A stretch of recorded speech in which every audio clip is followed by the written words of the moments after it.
Hola a todos, ¿qué tal? Esto es A Pilot. Ya saben, me pueden seguir en mis redes sociales, en Facebook The Pilot Face, en Twitter To The Pilot, en Instagram In The Pilot, y por supuesto no olviden suscribirse a mi canal de YouTube The Pilot TV y darle clic a la campanita. El día de hoy estaremos con una invitada muy agradable, Yulena Caxia. Estaremos conversando sobre temas muy interesantes en lo que concierne a la familia y a la ideología de género, temas que se han, digamos, tocado por el Ejecutivo, han sido pues tocados las últimas semanas y bueno, no hay que desmenuzarlos de una manera bastante analítica y crítica, así que vamos con ella. Hola a todos, ¿qué tal? Aquí estamos con Yulena Caxia, bienvenida al programa, bienvenida a Pilot para conversar sobre temas en torno al género y a la familia, ¿no? A la ideología de género, que es un tema muy sonado últimamente, y a la familia, que son asuntos que han sido pues toqueteados la última semana por el Ejecutivo y el Congreso, que están en dimes y diretes respecto a ciertos temitas puntuales. Así que eso lo vamos a conversar, lo vamos a escudriñar juntas. Y ante todo, bienvenida a Pilot, ¿qué tal? Buenas, gracias Milagros por la invitación. ¿Todo bien aquí? Pues pasando la cuarentena como todos, lo mejor posible. Así es correcto. Cuéntanos, ¿cómo has sentido este último mensaje presidencial que hemos tenido, o estos últimos en realidad, porque no solamente es uno, son varios ya, donde pues el señor que gobierna nuestro país está ya tocando temas de la paridad, de la alternancia, estas cositas que ya habían sido pues tocados en el Congreso anterior que fue disuelto. Entonces esto ya es un capítulo de una novela pues repetida, ¿no? Ya hemos visto esa historia. Cuéntanos, ¿cuál es su percepción? Mira, dos cosas. Lo primero, totalmente inoportuno, ¿no? Porque el último mensaje que ha sido, si no me equivoco, ayer, el 20 de mayo o antes de ayer, no estoy segura que yo lo escuché en diferido, creo que ha sido el martes, ¿no? El pueblo peruano ya o sea, de verdad no le interesa al presidente escuchar, creo yo, que pontifique sobre cómo vivir, ¿no? Puso un psicólogo, un psiquiatra para que nos diga lo importante, que los niños salgan. O sea, yo creo que un presidente en la coyuntura en la que vivimos está para dar datos y nos diga qué vamos a hacer, sino que no hable, ¿no? Pasarse una hora y media, porque duró una hora y media y no dio una cifra, ¿no? Y más bien comenzó a tocar temas que no tienen nada que ver con la coyuntura, que es la agenda que él debe cubrir en esta conferencia, entre comillas, de prensa.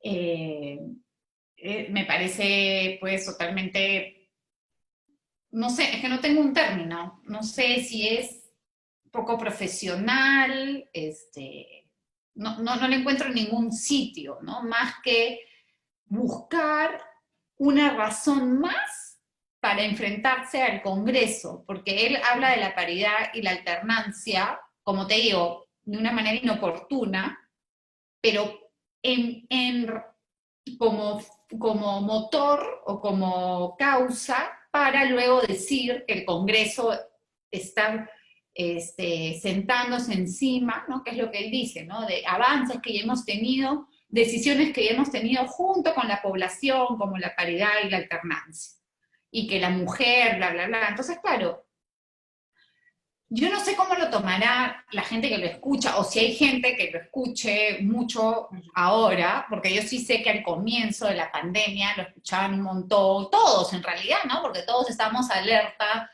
a ver qué decía, qué medidas iba a tomar. Hoy, escuchar al presidente, sobre todo en su última conferencia, y ver la realidad es, alguien vive en Melbac, o él o nosotros, porque no hay conexión con lo que él habla con la realidad. O sea, la gente no está ni ahí en la paridad y la alternancia, ¿no? Con el del Congreso, con cómo llegó, ya ni siquiera digo a fin de mes, sino a hoy día en la noche, ¿no? Entonces, yo creo que es inoportuno y es una excusa para buscarle la bronca al Congreso que le corresponde hacerle la cuestión, ¿no? No, el término técnico se me ha ido, pero es como la investidura del gabinete. Cuestión de confianza, tiene que darle al gabinete. Exacto, igual, cuestión de confianza, el cual el ministro Ceballos, primer ministro, fue ahí, en la conferencia de prensa, enfático al decir que cómo es posible que le pidan ir presencialmente, ¿no? Claro, como si ahí estuvieran imágenes de los ministros y no estuvieran todos presentes, y como si el espacio donde dan una conferencia de prensa fuera más grande que el hemiciclo, ¿no? Es una excusa totalmente tonta, que la cual luego reculó, ¿no? Porque mandó la carta efectivamente al congresista, al presidente del Congreso, Merino, diciendo que la próxima semana se iban a presentar en la, si no me equivoco, ¿no? La próxima semana iban a estar en el Pleno, ¿no? En el Congreso presentándose. Entonces, eso es uno. Y lo segundo, sobre la paridad alternancia, es ridículo, porque por más que él haya querido decir el año pasado que había que haber paridad y alternancia, este nuevo Congreso no tiene paridad. Que está bien, porque eso es lo que votó el pueblo, y tanto que él dice que el pueblo, que lo que el pueblo quiere, y el pueblo votó que estos congresistas hombres y tantos congresistas mujeres, eso es lo que el pueblo quiere, ¿no? Y por otro lado, su mismo gabinete ya con la crisis que ha tenido, si no me equivoco, ya tampoco es parejo, ¿no? Entonces, porque a la congresista, perdón, a la ministra de Salud la reemplazó el ministro Zamora, que es hombre. Entonces, no, yo como te digo, inoportuno para repetir la idea y cerrarla, y simplemente sin ningún sustento en la realidad que él mismo lidera, ¿no? Completamente de acuerdo, ya que estamos viviendo una situación de emergencia. Él ha decretado un estado de emergencia hace ya 2 meses, más de 2 meses. Casi Entonces, 3. la gente no puede salir de sus casas. Entonces, hablar de este tipo de cosas del género, de la alternancia, de la paridad, de este tipo de cosas tan banales, honestamente, encontrarse con lo que está pasando en el interior del país y en Lima también, en muchas zonas, la gente está muriéndose de hambre. Entonces, hay mucha gente que se muere del COVID y otra gente que se muere de hambre y de muchas enfermedades también. Y este señor está hablando de algo totalmente banal, pueril. Entonces, esto no hace más que confirmar, como tú lo dices, una excusa para simplemente echar al Congreso, cuando esta novela, lo reitero, ya la hemos visto con el Congreso anterior, el disuelto, Yo va a ser de nuevo. Lo puse en un tuit antes de ayer, si no me equivoco, después de escuchar esta conferencia, esta presentación que estamos conversando, que yo dije, no es que el presidente o el ejecutivo no le guste un congreso, lo que no le gusta es tener congreso. O sea, ¿y eso qué es? Pregunto, ¿no? Y la gran mayoría de respuestas, que fueron bastantes, era dictadura, ¿no? Porque, a ver, un congreso, y se repitió 400.000 veces antes del cierre del anterior congreso, ¿no? Que cerró el congreso, el congreso está para, entre comillas, estorbar. No es para que sea una mesa de partes de lo que quiere el ejecutivo, porque si no, para eso contratas secretarias que te gestionen y ya está. Entonces, siempre el congreso va a ser pesado, un buen congreso va a ser pesado para el ejecutivo, aún si fuera un congreso que en su mayoría está con el ejecutivo, porque si no, no cumpliría su rol fiscalizador. Entonces, cuando tú no tienes claro cuál es el rol del Congreso, no es que abanique al presidente, es más bien efectivamente velar por lo que hacen los poderes, sobre todo el Ejecutivo, vaya con lo legal, por algo es ¿no? el poder legislativo.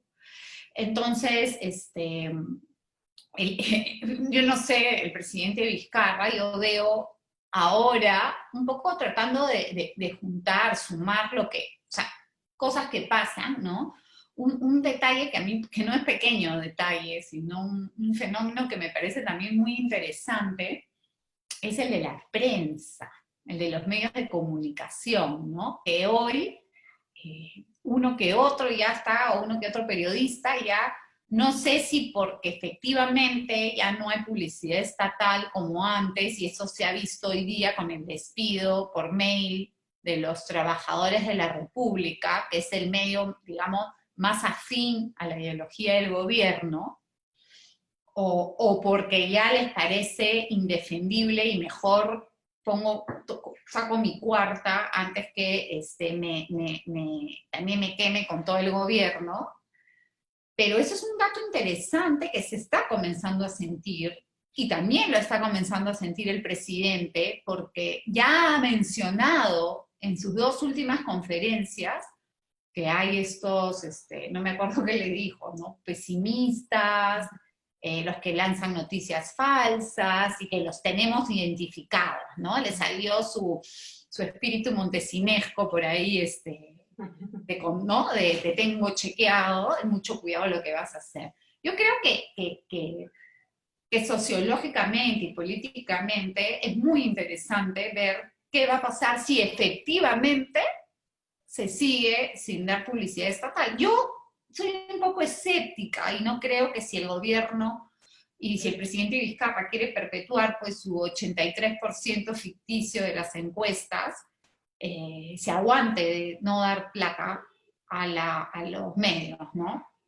Pero sí creo, como te digo, que ahí también hay un punto importante, porque recuerda que el cierre del Congreso anterior o la supuesta aceptación del cierre del Congreso anterior se da con mucho respaldo de la prensa, que rebota constantemente estas famosas encuestas de que la mayoría de la población no está de acuerdo con el Congreso, la mayoría de la población quiere que se cierre el Congreso, que la población, ¿no? Cuando, bueno, basta leer, no te digo que toda la historia del Perú, pero por lo menos la historia republicana, para darte cuenta que nunca en los años que llevamos con un Congreso, el Congreso ha sido popular. O sea, si tú lees, yo me di el trabajo de comenzar a leer un poco historia del Perú, y si tú lees los conflictos que hay desde, no sé, desde la guerra con Chile, ¿no? Desde la posguerra hasta los últimos, te digo, toda la historia, siempre hay, o sea, simplemente les cambian los nombres a los personajes y es el mismo proceso de enfrentamiento entre el Congreso y el Poder Ejecutivo. Lo que pasa es que hay algunos gobiernos que lo entienden y avanzan con este supuesto conflicto, porque entienden que ese es el rol, ¿no? Completamente. Otros quieren y lo cierran y lo cerrarán, ¿no? ¿Sí? Claro, ese es el punto, tú has dado en el clavo. El rol del Congreso, si bien no es específicamente dar la oposición así ideológica, qué sé yo, ellos tienen que hacer un contrapeso de poderes. Entonces, él estaba, antes de pues, que el Congreso entre funciones, él estaba haciendo pues, con carta libre lo que quería por decretos de urgencia. Ahora, en cierta manera, todavía lo hace, porque él dicta decretos de urgencia muy a menudo, casi todos los días. Entonces, lo que a él le molesta es que le digan, quizás, cuando se equivoca, o que le hagan notar que ciertas medidas que quiere pues, propiciar no son las mejores.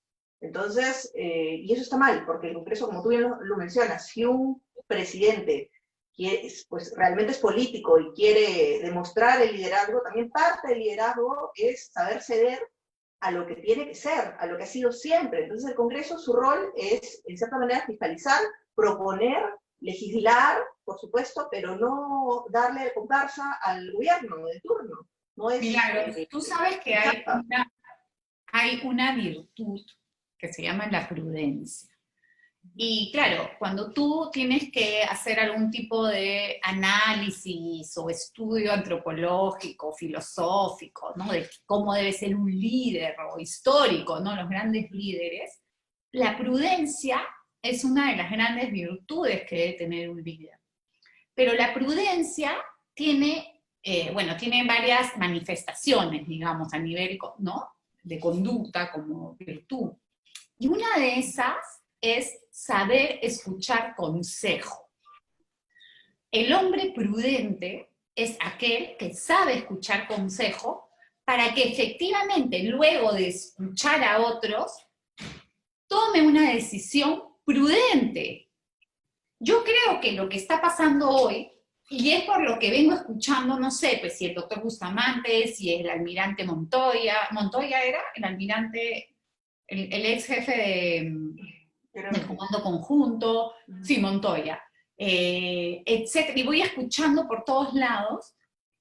El empresariado. ¿Cuántos empresarios? El otro día escuché a Fernando Sillonis en el programa de Mávila Huertas diciendo que se habían acercado a ofrecer ayuda al presidente y les han cerrado la puerta.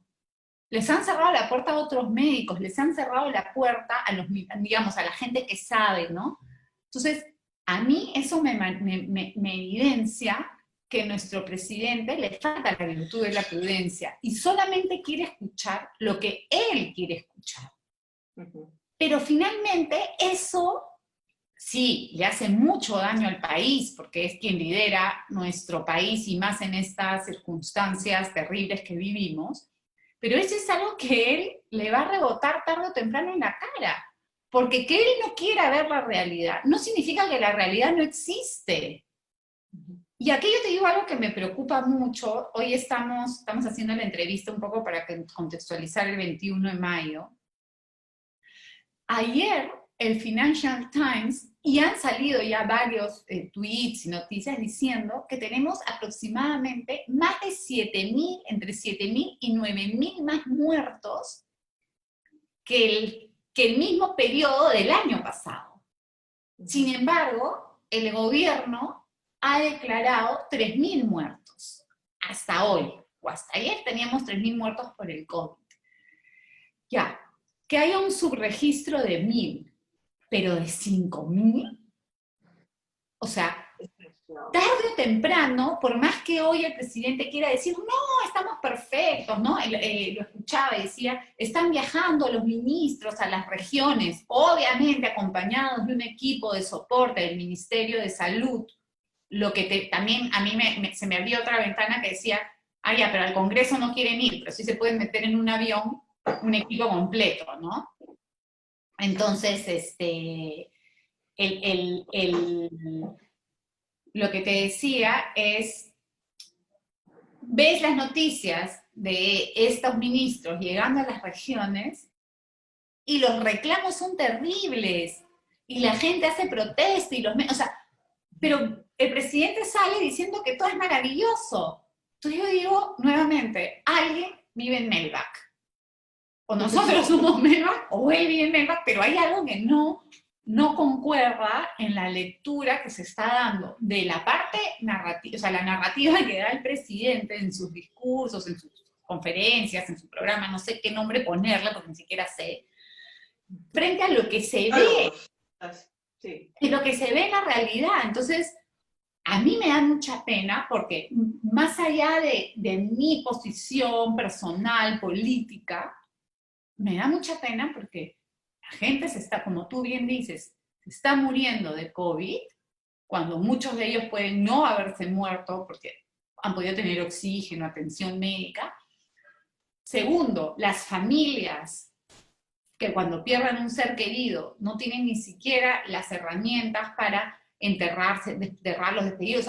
O sea, yo no quiero ver a ninguno de mis familiares, Dios me libre, verlos en una bolsa tirados en un container. O sea, es de terror, es de terror. O sea, no se trata de un número. Son personas que mueren, que tienen familia, que sufre. O sea, debe ser es espantoso. Y por otro lado, como bien decías, la gente que ha perdido trabajo. Mira, si algo salvó al Perú esta vez es la informalidad, Milagro. Suena horrible, pero no es verdad. O sea, la informalidad hace que la gente salga, se la busque, ¿no? Los que están reventados ahorita son más bien los formales, que tienen que seguir el protocolo y tal. Pero nuevamente, tú sales a la calle, de repente no en una zona como la que vivo yo, que es alejada y nunca hay gente. Pero tú vas a Los Conos, al centro de Lima, no existe. Entonces, yo digo, encima se están zurrando en la autoridad y él sigue hablando como si la gente, uno, tuviera la culpa o dos, lo estuviera haciendo caso. Entonces, por donde lo veas, como te digo, su lectura de la realidad o lo que él narra de la realidad, para mí es totalmente incongruente o no coincide en nada con lo que uno ve fuera. Así es, uno afuera ve la realidad, O sea, pero la verdadera realidad, la del día a día, la de muchos millones de compatriotas, que son, entre comillas, llamados informales, yo diría algo, añadiría otro término, quizás microempresarios o microcapitalistas, eh, porque ellos son personas que tienen un don muy grande, que son personas que prefieren autoemplearse vendiendo sándwiches, vendiendo jugos, vendiendo golosinas en la calle, a ser delincuentes. Entonces, bien podrían elegir, como mucha gente equivocada lo hace, delinque, roba, mata, y esta gente no lo hace. A pesar de que también hay gente que era pobre, que está cayendo en la extrema pobreza, y hay gente de la clase media que actualmente ya está pasando a la pobreza. Entonces, eso es un problema gravísimo, y este señor parece que no entra en cuenta de lo que realmente sucede. Y lo reitero, esta gente son personas, son peruanos muy valiosos, que lejos de ser tratados mal, no solamente por el Ejecutivo, sino por también los medios de prensa. Al final todos somos peruanos y todos tenemos que remar hacia un mismo sendero en este momento tan crucial, tan difícil como país. Y no lo hacen. Entonces, estas personas son la clase obrera en nuestro país, son la mayoría de los peruanos. Entonces, no podemos ser totalmente pues, indolentes con ellos y también hacer como que si no existen, porque en realidad ellos nos superan hasta el número. Tenemos que ser conscientes de eso. Y sí, en efecto, tú lo dices clarísimo, alguien aquí se equivoca. Acá hay algo que no cuadra y es algo que ya la gente en las calles lo está comenzando a evidenciar. En el interior del país, ni qué decir, porque la cadena productiva está corriendo serios riesgos. Ahora, en torno a estas banalidades con las que el Ejecutivo, en sus mensajes o monólogos, diría yo, se niega o desvía la mirada a la realidad, niega de alguna manera la realidad, tocando el tema de paridad, de alternancia, ese tipo de cosas alrededor de la ideología de género, que al final, cuando uno entra en cuenta de qué esconde, pues muchas veces tocan las fibras sensibles de la sociedad, que es la familia. Ahora, ha trascendido una información hace algunos días de que, pues hace una semana aproximadamente, ha habido una reunión vía Zoom de algunos miembros, bueno, muchísimos miembros del Foro de Sao Paulo.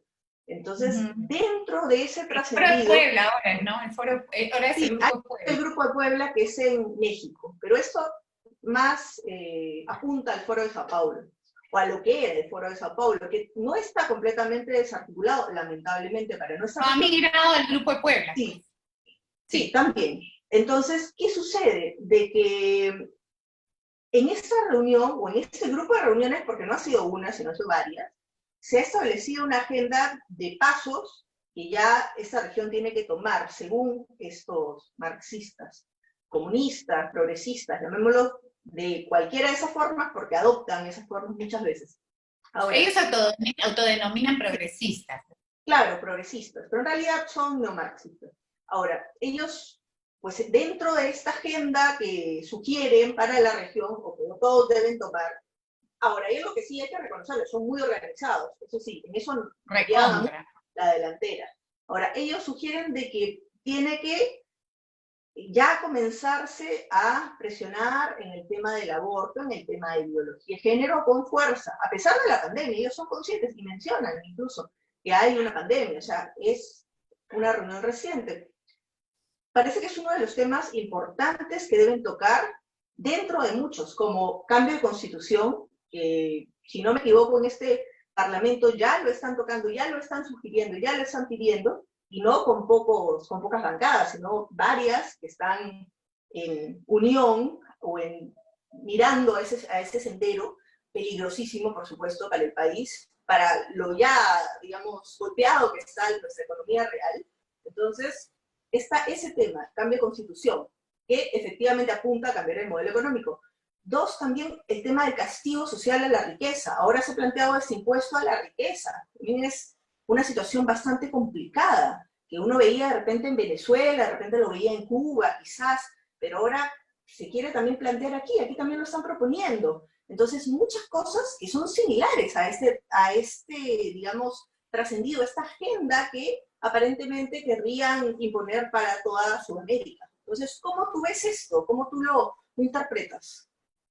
Mira, lo de esto que mencionas de esta reunión, ya comienza a tener acá también ciertas manifestaciones, como bien dices, en el Congreso. O sea, es un grupo muy articulado que, por ejemplo, en el Grupo Puebla tiene la foto de Verónica Mendoza dentro de sus integrantes, ¿no? Entonces eso te hace ver efectivamente cuál es su sesgo. Ahora... dice, ¿a quién habla? Bueno, te está vendiendo papá. Bueno, lo que te decía, mira, por ejemplo, ejemplos concretos, no sé si exactamente que tengan que ver con esta reunión, pero hay cosas que han pasado que podrían vincularse. El 6 de mayo, el gobierno peruano firmó la declaración conjunta para proteger la salud y los derechos reproductivos y promover una respuesta que tenga el género en la crisis del COVID-19. Cuando se ha preguntado quién ha firmado, no han dicho, nadie sabe, el canciller ha dicho, no sé quién ha firmado. Pero en todo caso, si el Perú ha firmado, es dentro de la Constitución y para nada promueve el aborto. Bueno, el canciller debería leer de qué se trata, pero por supuesto que es promoción del aborto.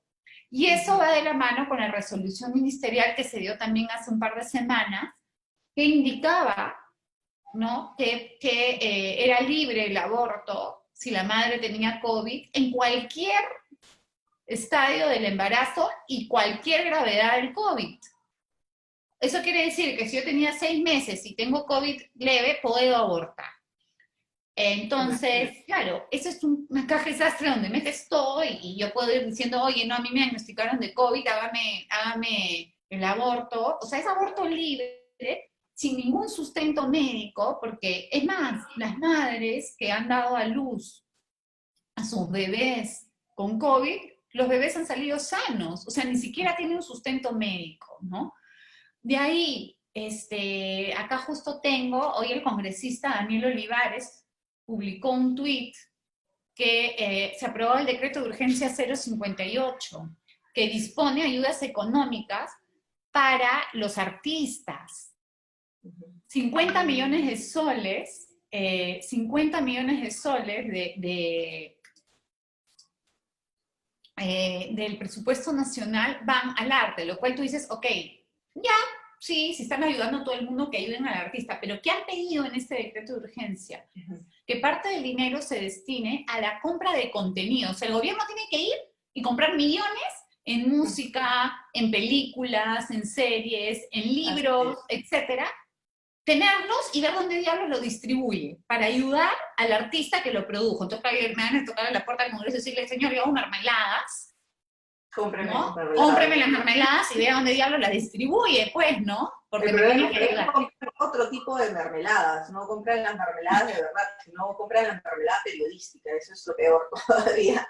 Es personas, bueno, acá tengo personas naturales y jurídicas, ¿ya?, que se dedican a fines culturales, pero priorizar la compra de contenido que esté relacionada con no la violencia contra la mujer, no a la discriminación por género, no, ¡juá!, te meten todo el paquete de género en algo que, o sea, entonces yo digo, a ver, entonces si viene un cantante vernacular que te canta sobre el amor en donde sea, ya, a ese no lo vas a ayudar porque vas a priorizar al que te cante, o al que escriba un libro, o al que haya escrito un cuento, o haya hecho una serie, o una película, o lo que fuera, con defensa del género.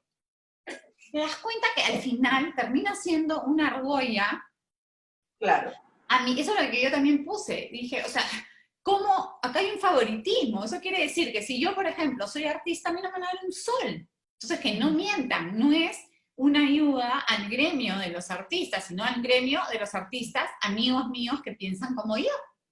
Claro. Y les vamos a dar 50 millones de soles de tu plata y de mi plata, que si tú me preguntas, yo no tengo ningún problema en ayudar a los artistas, pero tampoco tengo ningún problema en ayudar a las madres de familia, por ejemplo, que puedan estar embarazadas y en lugar de abortar a su bebé, ¿no?, les podamos dar acogida y medicinas y camas para que el bebé salga.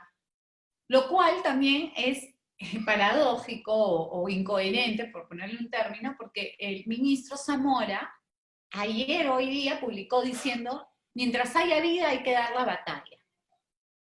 Entonces, claro, se refería a los enfermos de COVID, es decir, ok, el bebé en el vientre no mientras tú mismo estás, yo le puse, mientras está dando, o sea, ¿por qué no tiene la misma mentalidad cuando habla del aborto? Entonces, efectivamente, detrás de esto hay una agenda económica, cultural, política, educativa, pero que viene desde hace muchísimos años, y ¿qué pasa? Que de repente hoy, como bien dices, qué manera de organizarse, porque si algo son articulados y organizados y metódicos, no es que nos han ganado, no es que nos han quitado terreno, nos han quitado todo.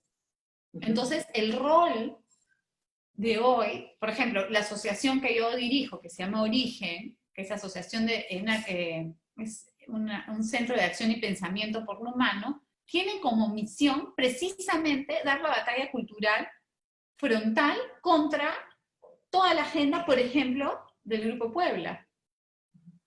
¿Por qué? Porque nos tenemos que organizar, hay que hacer, o sea, pero esto es una cosa, esto es un problema que lo tenemos por años que vienen. No lo vamos a resolver ni un día, ni nada. Mira tú nomás, que ya están lanzando las encuestas para el futuro presidente. ¿Quiénes son los más populares? ¿Quiénes son? Forsyth y del Solar. Sale Salvador del Solar y sale un ciudadano peruano venezolano, porque él ni siquiera es nacido en Perú, él ha nacido en Venezuela, en Caracas, Forsyth. Entonces, bueno, yo no sé qué... Destruido los partidos políticos, no tenemos un partido político entero, y si existe alguno que se ha reconstituido o que ha sobrevivido o que por ahí tiene un local, no tiene un ideario. O sea, tú dentro de un partido político puedes encontrar gente que piensa A y piensa J. Eso te demuestra que no hay partidos articulados internamente con un ideario, con un plan. No, se destruyeron. Ahora todo es vientre de alquiler, se usan para llegar al poder y ahí cada uno hace lo que le da la gana. Todos estos milagros no es de un día para otro que alguien prendió una chispita mariposa. Son años de cambio, de tanto va el cántaro al agua hasta que lo rompe, ¿no? Es correcto. No creo que, ¿no? Al revés. Lógico. Es interesante que tú mencionas eso, o sea, el tema de que no tienen un ideario la mayoría de partidos, digamos, de oposición, que pudieran ser, como tú lo que sea, cualquier partido de izquierda, pero ¿sabes qué pasa, Milagros? Que yo el otro día, conversando con mi mamá, ¿no? Ahí me dice, por lo menos, cuando tú tienes un partido, por lo menos sabes a quién tienes al frente. Claro. Y respetas porque tú dices, ok, esta persona no pensará como yo, pero sabes quién es. Y puedes dialogar de acuerdo a eso, y puedes, no, pero hoy, dime tú, no sé si te pasa a ti, a mí me pasa que ni siquiera sé a quién tengo al frente, muy pocas personas que yo sé quiénes son, ya sea porque efectivamente, no sé, independientemente si me guste o no, la doctora Marta Chávez, ¿sabes quién es? Pues porque lleva, no sé, 8.000 años en una línea, ¿no? Mulder, Verónica, mira, yo que ideológicamente me puedo agarrar a cabezazos con Marisa Glave, pero a mí no sé quién es Marisa Glave. ¿Me explico? O sea, sabes quién es Alberto Belaunde. O sea, tienen posiciones que tú puedes decir, ya, me guste o no, las han mantenido coherentes, ¿no? A lo largo de su historia. Son izquierdistas, son progresistas, son marxistas, lo que tú quieras. Pero el resto, la gran mayoría, no sabes. O sea, ya empezó la primera, mira, no tenemos, ¿cuánto tiempo han metido ¿cuánto tiempo viene funcionando el nuevo Congreso? 2, 3 meses máximo. Igual que la pandemia, igual que las medidas de la pandemia. Y ya hubo la Arlet Contreras, la señorita Contreras que se fue, Arlet Contreras, y el grupo de Humala, que ya se separó. Claro, lo único que demuestra es que los partidos son vientres de alquiler, ¿no? Totalmente. ¿no? Sí, y es algo muy triste. Se han destruido, y se han dejado destruir, y se han dejado destruir. Porque si algo se permitió es no haber puesto mano dura en el momento para parar todo este ataque que hay para destruirlos, ¿no? Entonces, si no tienes ningún tipo de contención, tienes los partidos políticos no existen. Los medios de comunicación, como cuarto poder, totalmente propaganda. Un congreso servil, tienes puesto en la mesa para imponer todo lo que te da la gana, y encima tienes presidentes puestos o apoyados por estos foros o por estos grupos que tú crees que vienen con una mano adelante y otra atrás, vienen con toda la plata de los organismos internacionales, de los países comunistas, de los empresarios, ¿no? Mercantilistas. Y nosotros seguimos, ¿no?, sacando la pandereta a ver si nos liga algo o alguien nos escucha. Entonces, no sé, desafortunadamente no tengo las dotes de Agatha Liz, pero sí me preocupa mucho, ¿no? Y sobre Claro, la todo... situación que estamos viviendo es crítica porque a estas alturas ya no hay ni siquiera movimientos políticos, hay un gran vacío en el centro doctrinario de los partidos o de los movimientos. No hay pensadores, no hay pensadores, nadie piensa, o sea, no hay tiempo de pensar, no hay tiempo de pensar. Vivimos en la reacción hace años, que nadie elabora, que nadie reflexiona. Y tú te das cuenta, mira, Milagros, un ejemplo concreto de esto que te digo. Medidas que se han tomado en la pandemia por sociólogos, científicos sociales, sin desmerecer a nadie en su profesión, pero totalmente divorciadas de la realidad. Claro. Yo sí estoy de acuerdo con lo que dijo el almirante Montoya en alguna de las entrevistas que dio hace unas semanas, cuando dijo que uno no puede tomar pues una medida para los 32 millones de peruanos como si todos fueran sanisidrinos. Pues. Claro, no, es imposible. Imposible, porque claro, yo, mira, acá donde ves, este es mi escritorio de mi casa, ¿no? Entonces, claro, para mí posiblemente quedarme encerrada 12 semanas con mis hijos aquí, por lo menos cada uno tiene un cuarto donde dormir o un sitio donde, ¿no?, caminar. Pero ¿cómo puedes pedirle a personas que viven en una casa de madera o de paja, que no tienen agua, que no tienen desagüe, que viven 8 en una habitación, que no tienen cocina, que no tienen gas, que no tienen refrigeradora, que no salgan? O sea, mejor prenderles pues o sea, mátalos de frente. O sea, me parece... Y lo más triste, Milagros, es que la mayoría del Perú es así. Sí. Entonces, más bien han debido tomar la decisión pensando en ellos y que los que tienen más comodidades se adapten. ¿Por qué? Y ahí te das cuenta cuando la realidad te revienta en la cara, cuando la gente te dice, mire, señor presidente, muy lindo todo lo que usted quiere, pero yo me voy a trabajar porque su bono no me sirve, y mis hijos se mueren de hambre, no puedo esperar ni que me llegue la canasta que se robó el alcalde, ni que usted me dé un bono que nunca me llegó y que además el monto no me sirve para nada. Y medidas del tipo, la de Matuk, esa es, pero para histórica. Esa sí fue histórica, porque le metieron al género a la misma cuarentena. La justificación que dio Milagro, mejor hubiera dicho, metí la pata, no tenía idea, pero decir, yo sabía que en el Perú la mujer era la que cocina y hace las compras, pero con una medida no puedo, esas fueron sus palabras, ¿no? Apoyar al patriarcado, entonces doy la medida ideológica. Y nos reventó. Entonces, señor, otro día discutimos del patriarcado, del machismo, de si las señoras cocinan o no cocinan. Otro día, ahorita, dedíquese a que la gente no se muera. Alucinante. O sea, esa fue, o sea, te juro que es de foto y documentarla así, como, ¿no? La medida, pero no te digo, más que la medida, la justificación de por qué toma la medida. Esa sí me pareció... Entonces, ahí es donde tú dices, volviendo a lo que te decía, que no hay reflexión, todo, o sea, la gran mayoría de estudios, tratados, lo que sale en las universidades es ideológico, no es científico, no es estadístico, no responde a la realidad, no hay elaboración, solamente hay copia y pega de estos sistemas que tú dices, marxistas, que vienen de fuera, de los organismos internacionales, de las agrupaciones pues, socialistas, comunistas, traen es empaquetado, así, en paquete, ¿no? Así como han debido venir las pruebas moleculares que nunca llegaron. Pero acá llegan esas ideologías y nadie piensa. Coge el paquete, lo abre y lo instala.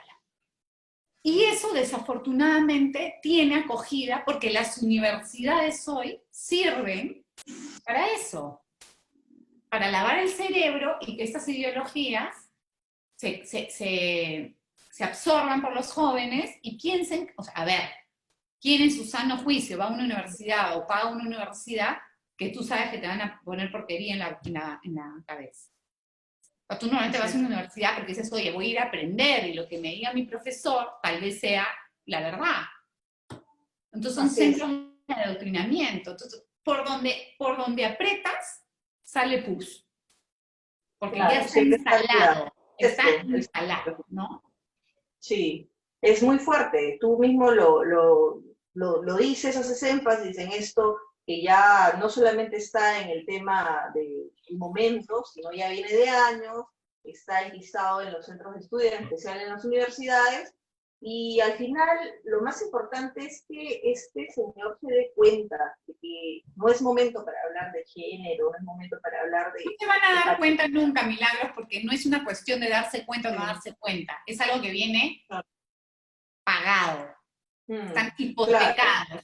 Sus acciones a nivel ideológico ya están hipotecadas, porque eso no viene gratis. O sea, el dinero ya está puesto, ya lo aceptaron. Lo más probable es que haya estado en las campañas, lo más probable es que ya estén o sea, ya tengan hipotecado. O sea, pero te digo, que se den cuenta, por supuesto que se han dado cuenta. Yo sí creo, no pueden ser tan obtusos, simplemente que tienen que seguir adelante porque viene como paquete, ¿no? ¿Tú quieres estar en el poder? Bacán, pero todo esto viene con el paquete del poder. Lógico, pensando bien, es de que muchos no se han dado cuenta, pero totalmente, pues, ya centrándonos en efectivamente esta agenda internacional que ya venía de campaña antes incluso, porque estaba alineado perfectamente el partido de Kuczynski a los grupos progresistas de arranque. Pues todo esto viene desde el 2016, desde antes de las elecciones incluso. Entonces ya había una dirección para Perú, ya elegida, y esto simplemente lo evidencia. Ahora, no creo que tenga mucho, pues, asidero, mucho, sea bien recibido por la población, el grueso de nuestra población. No interesa, no interesa, no interesa. Ellos quieren comer, no quieren, y es más, también quieren que se acabe la cuarentena. Pero como tú lo dices, no les interesa, no les importa. No les importa Mira, escúchame, en el Perú mueren mucho más personas todos los años por desnutrición, por niños en edad perinatal, por falta de servicios. Dame un segundo porque me veo rayada. Voy a cerrar un segundito. Que ya está entrando el sol, entonces, por dengue, por enfermedades respiratorias, pero son personas que mueren por falta de recursos, porque no mueren necesariamente la mayoría en la clínica americana, ni en la clínica Delgado, ya. Esas personas, que es la mayoría de peruanos, están acostumbrados a vivir con las muertes soplándoles en la oreja. Ahora, ¿por qué nos ponemos los pelos de punta? Porque ahora nos soplan la oreja a todos. Y por más plata que tengas, no hay camas ni para ti, ni para mí, ni para nadie, por más que la pueda pagar, en ningún lado. Entonces, por eso nos preocupamos ahora y todos, qué horror, qué irresponsable. ¿Sí? ¿Por qué no sales a decir qué horror y qué irresponsables cuando se están muriendo de dengue y nadie los atiende? O cuando los niños se mueren de frío o de desnutrición. Nadie le importa. Hoy te importa porque hoy te sopla en la oreja a ti. Y tú puedes ser uno de ellos. Pero el pueblo peruano está acostumbrado a salir a buscársela con la suya, Sí. no a esperar que el Estado se lo dé. Porque Ahí mira, no, la única vez que el Estado le ha tratado de dar, que es ahora con la pandemia, el bono, encima no se lo ha dado bien.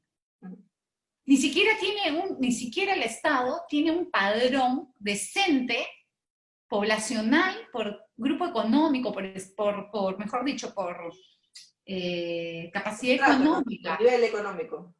No hay. Lo he tenido que hacer ahorita. O sea, el gobierno, el Estado, no conoce a su pueblo.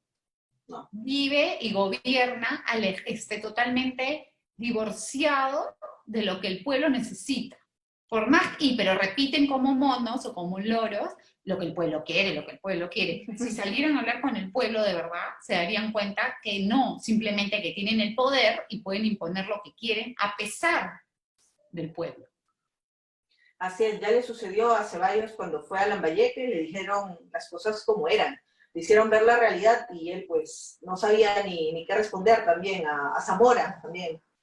Cuando se pasea por Piura también, en Piura estaban son sin unos tecnócratas, básicas. Bueno, fue el tecnócrata, son unos burócratas. Uh-huh. No tienen ni idea y simplemente esta situación, sí, nadie la sabía, nadie sabe cómo manejarla, pero también tienen errores básicos más allá de la pandemia en sí, ¿no?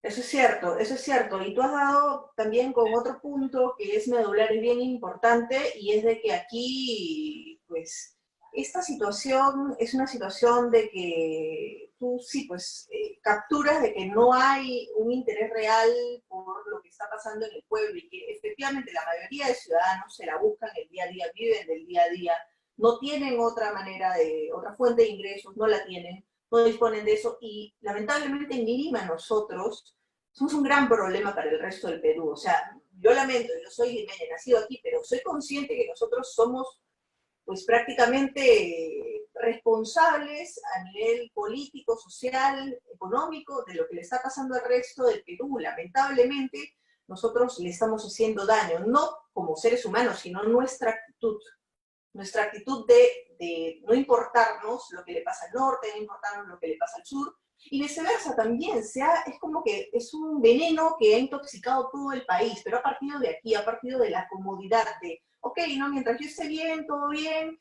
mientras la gente, bueno, sin uno se muere. No, creo que te equivocas, Milagro, no nace de la comodidad, porque tampoco se trata de que todos vivamos incómodos. Se trata de la indiferencia. No todos, claro, pero se trata de la indiferencia. Claro que sí. Parte por ahí. Parte por un comportamiento colectivo indiferente, tú lo has dicho. ¿Y sabes lo que ha pasado ahora? Lo que ha pasado ahora con el COVID. Esto que está saliendo a flote es nuestra realidad. Lo que pasa es que ahora se evidencia y no lo podemos tapar. Porque lo que ha salido a flote, pero nosotros vivimos encima de un desagüe. Lo que ha pasado ahora es que el desagüe ha emergido y no podemos hacer absolutamente nada y tenemos ahí el desagüe flotando y lo estamos oliendo y nos puede contaminar a nosotros también. Por eso es la histeria colectiva. Pero ese desagüe está debajo de nosotros corriendo todo el tiempo. Sí. Entonces, eso es lo que yo creo que ha pasado ahora. Nuestro país tiene este tipo de crisis, ok, económica no, porque nos ha ido bien, pero crisis social, política, cultural, etcétera, corriendo todo el tiempo, y los medios y los actores políticos han maquillado esta realidad poniendo un poquito de perfume. Claro. Pero ahora no hay perfume que valga, entonces estamos haciendo el Estado. Eso es lo que creo, ¿no? Ni 100 litros de perfume pueden tapar esta pestilencia total, que ya, tú lo has dicho, se ha desbordado, se ha evidenciado, y no hay quien no sea consciente en la calle, en donde están las verdaderas encuestas, donde justamente, muy oportunamente, ya no se pueden hacer encuestas en la calle. Entonces, ahí sí se ve esta frustración, este descontento con lo que está sucediendo en el Ejecutivo y también en el Legislativo, o sea, de que son entes políticos o de gobierno que deberían estar ahorita sirviendo, porque si tú te metes a la política es para servirle a la gente, y esto también ya lo están sintiendo, de que son personas que efectivamente no daban la talla para algo tan importante como tener en sus manos muchas herramientas para el destino de los ciudadanos, de las masas. Entonces es algo bien complicado, pero yo creo que nosotros, los ciudadanos, deberíamos nosotros reflexionar ya, porque las cosas están dándose ya, no esperar a que las cosas mejoren por arte de magia, por un gobierno, que venga un gobierno menos malo o bueno, soñando, porque las cosas no van a cambiar así. Si nosotros nos hemos desvinculado del resto del país, y el resto del país también se ha desvinculado de nosotros, lo que tenemos que hacer es buscar salvar esto, es buscar recomponer lo que se ha malogrado. Tenemos que buscar unidad como país, no podemos estar ya más pues, ensimismados solamente en nuestra realidad local o distrital o vecinal, porque cada vez nos estamos volviendo seres más pues, apáticos de la sociedad en general. ¿Cómo tú lo ves esto? Ya este problema ya como sociedad, ¿cómo lo sientes? Mira, yo creo y envidio, la verdad, las personas que viven sin preocuparse de lo político. Yo conozco muchísima gente, y tengo amigas, muchas personas que viven, o sea, por ejemplo, que toda la pandemia la han vivido compartiendo recetas de cocina. Me parece maravilloso y no los critico. Pero esa es la gran mayoría, o sea, pero no solamente porque no le interese, sino porque no tiene tiempo para fijarse en qué hace el gobierno, simplemente en su día a día y ver cómo sale adelante él y su familia. Y claro, y hay un grupo de personas que sí tienen algún tipo de interés o empatía política, que sí se preocupa y hace política, y ahora pitea en las redes sociales, y se pelean unos con otros, ¿no? Claro. Entonces, yo no creo que eso cambie. Yo creo que, y tampoco debería ser así, no creo que todos los miembros de una sociedad o de un país, todos tengan que estar involucrados en política y todo. Yo creo que lo que sí debe pasar es que tengamos gente o los ciudadanos más informados, más formados, porque información sin formación pues es una bomba atómica, y que por lo menos en lo poco que les toca de ejercer lo político en su vida, que es mínimamente, lo mínimo un voto, sepan darlo, ¿no? Entonces, pero eso es un poco utópico, nos quedarían muchísimos años. Yo desde que soy chica escucho pues de que hay que hacer un plan de educación a largo plazo, de 5 generaciones, sostenido.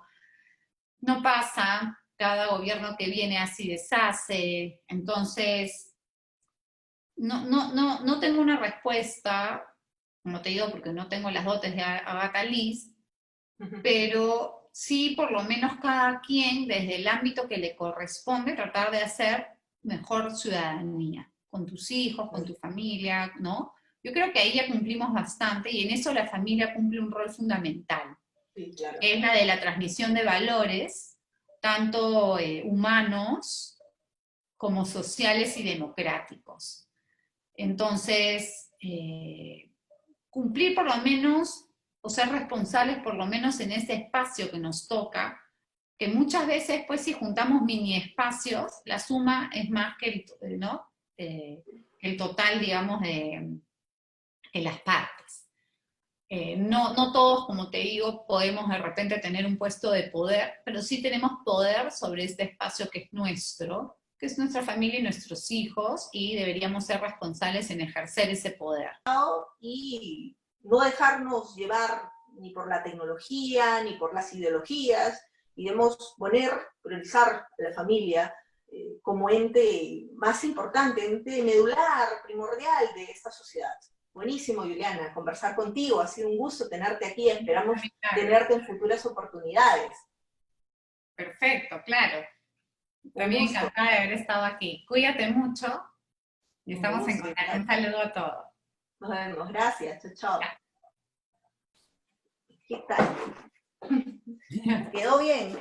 Sí, escúchame, te tengo que colgar urgente porque me está llamando un congresista hace horas. Dale, estamos al habla, un beso. Chao, chao. Chao. Hola a todos, los invito a ver todos los miércoles a las 4 de la tarde The Pilot por Radio Miraflores La Auténtica y también suscribirse a las redes sociales de Radio Miraflores La Auténtica. Nos vemos.